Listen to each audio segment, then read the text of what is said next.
Itu namanya main hakim sendiri, bos, gitu loh kan. Kalau memang dia orang yang taat hukum, dia seperti keputusan Irjen Pol Riki Sitohang tadi, tunggu keputusan hakim.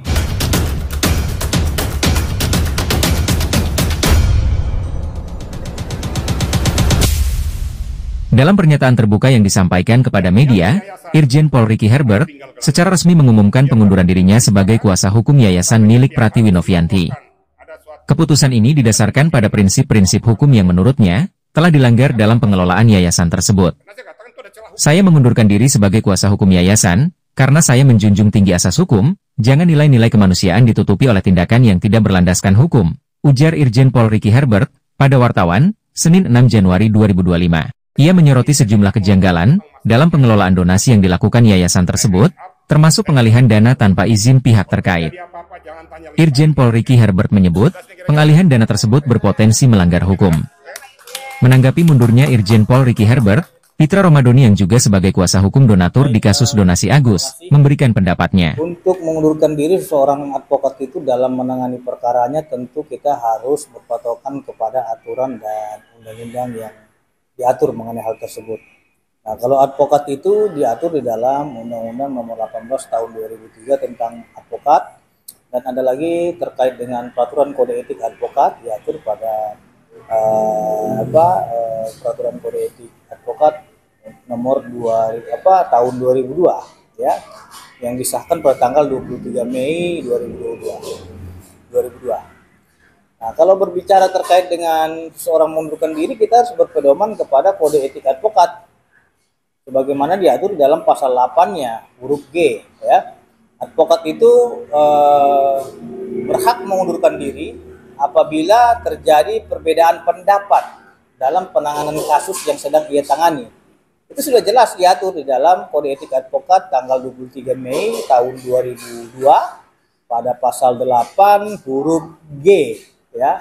Jadi kalau memang kita merasa pendapat kita sudah berbeda terkait dengan penanganan perkara yang sedang berjalan ini ditangani, ya kita sah-sah saja mengundurkan diri, berhak itu sudah diatur itu, gitu loh.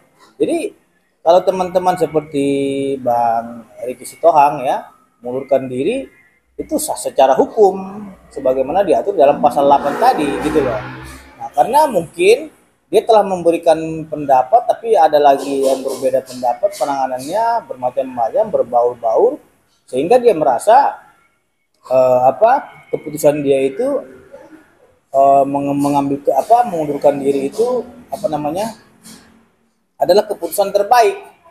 Karena bagaimana mungkin seorang advokat itu memberikan advice pembelaan, tapi nasihat-nasihat hukumnya tidak dengarkan, seperti mengalihkan donasi kepada pihak lain.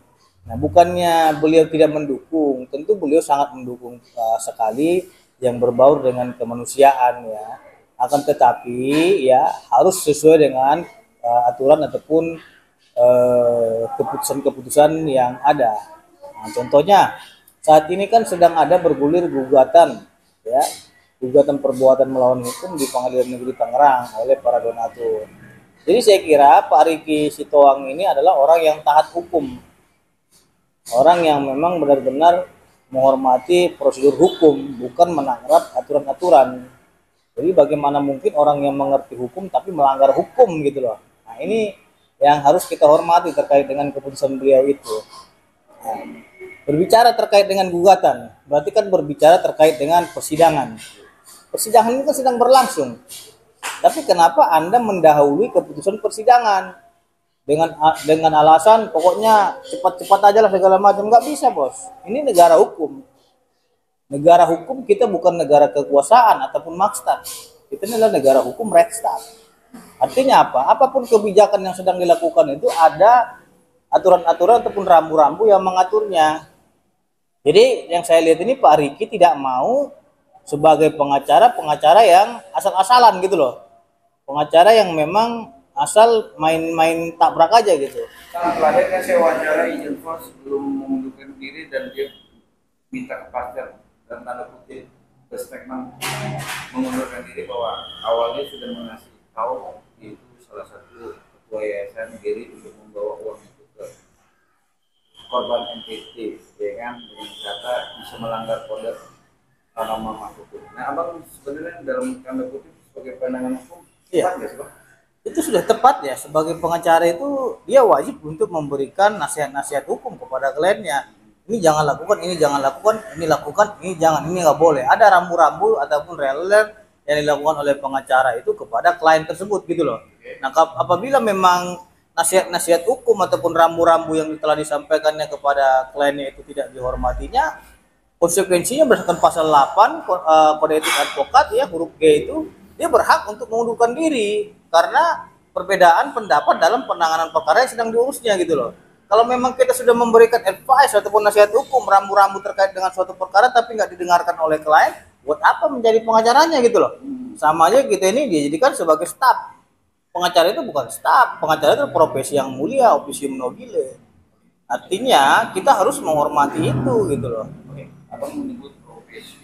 Profesi itu melekat apa yang dilakukan, Bang. Tadi kode etik dalam sebagai lawyer.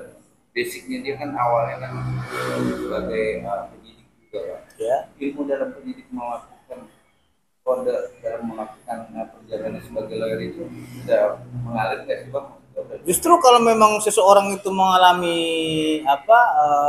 memiliki pengalaman dalam hal penyidik sebagai penyidik, itu makin tangkas dalam hal pola pikirnya dalam bidang kriminal ya, karena keilmuan itu bukan hanya didapatkan dari dunia lawyer saja, dari dunia penyidikan, dari dunia perkuliahan, pekerjaan, pengalaman dan lain-lain. Itu menambah keilmuan kita dalam hal pengungkapan suatu kasus. Karena dia sudah berpuluh tahun dalam dunia penyidik, tentunya dia mengerti bagaimana unsurnya, bagaimana perbuatannya, bagaimana deliknya.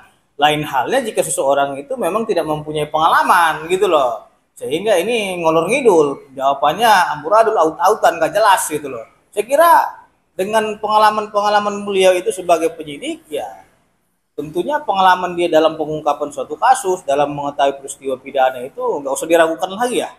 Apalagi beliau itu sudah diberikan penghargaan oleh Polri sebagai Inspektur Jenderal Polisi bintang 2 yang sudah memiliki keahlian pengalaman penuh di bidang reserse dan kriminal.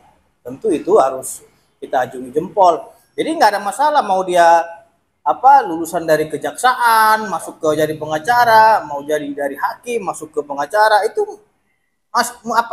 itu makin bagus gitu loh. Dari mana mungkin orang dari penegak hukum kan masuk ke dunia pengacara kita bilang nggak punya pengalaman dalam itu salah dia itu. Emang pengalaman itu hanya mendampingi klien saya? Tidak. Pengungkapan kasus juga pengalaman. Gelar perkara juga pengalaman. Jadi itu sudah tepat ya beliau menyampaikan itu, dan beliau mengambil keputusan untuk mengundurkan diri karena pasal 8 mengatur itu, karena dia merasa adanya perbedaan pendapat dalam penanganan perkara itu dia tarik diri. Saya kira itu sah-sah saja dan itu diatur dalam pasal 8 kode etik advokat gitu loh.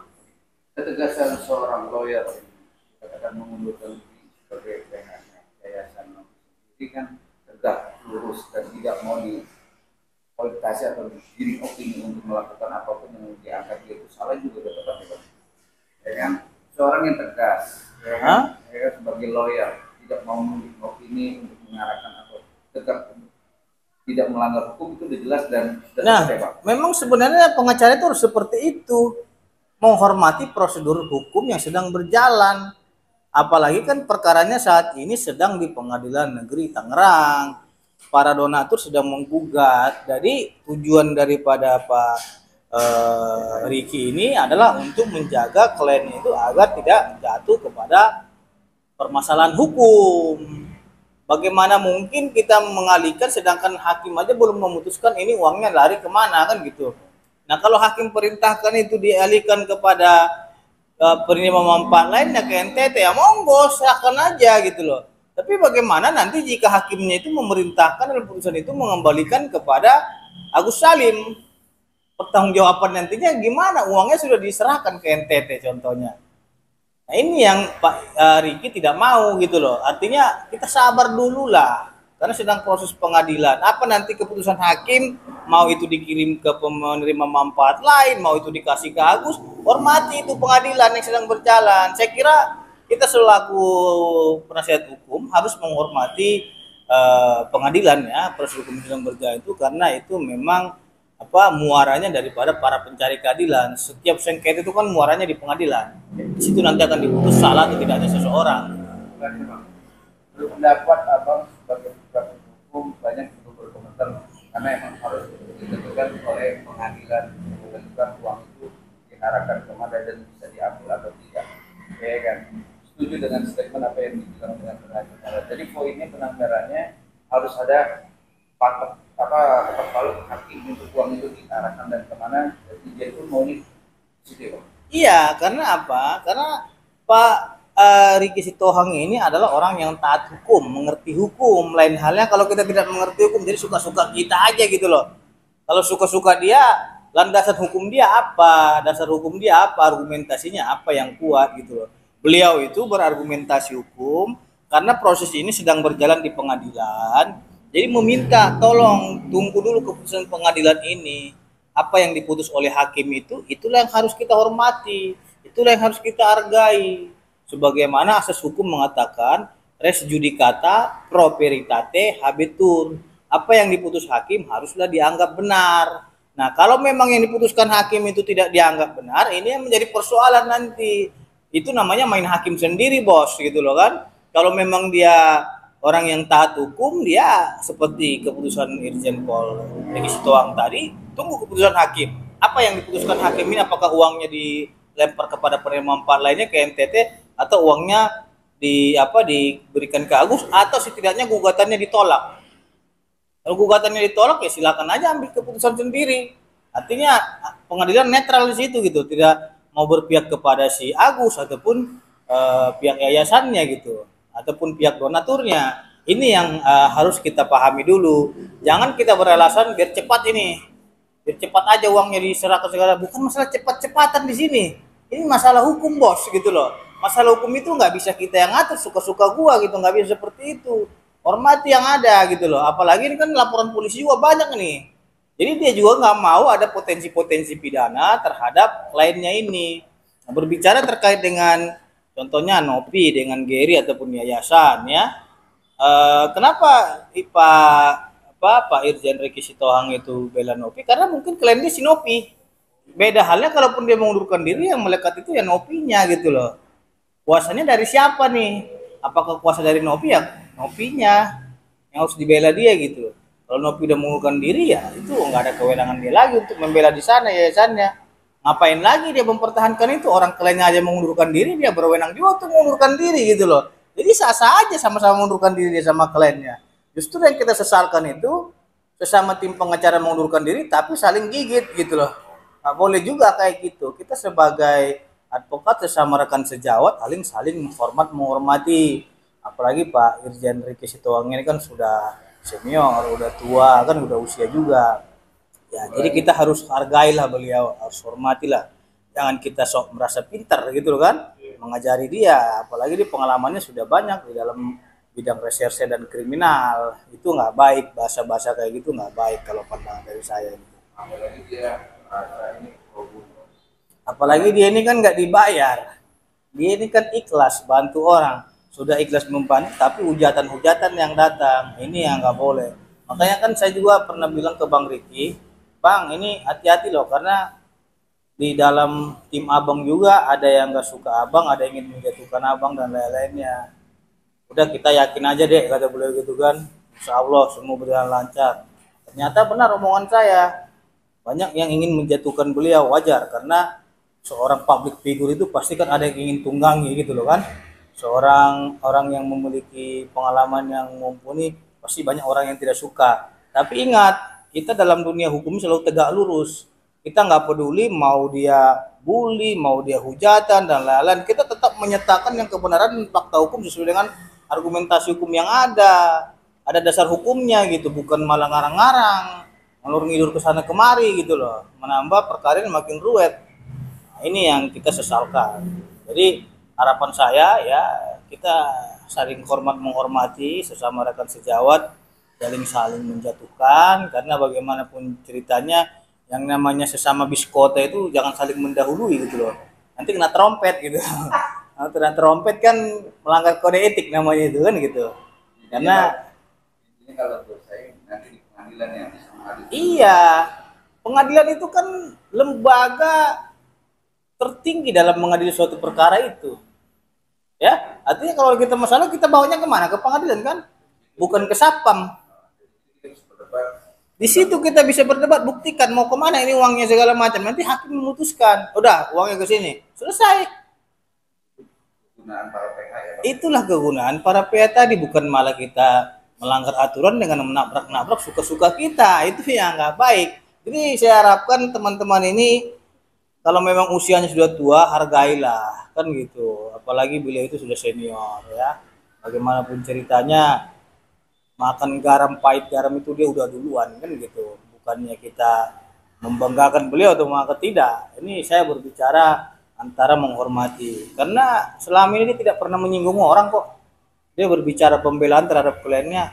Tapi kalau banyak yang nyinggung-nyinggung itu, terus terang saya juga sakit hati gitu loh. Karena saya menganggap beliau ini membela orang itu memang benar-benar murni dia membela, nggak dibayar juga dia bela. Jadi orang yang tulus kalau pendapat saya seperti itu kayak.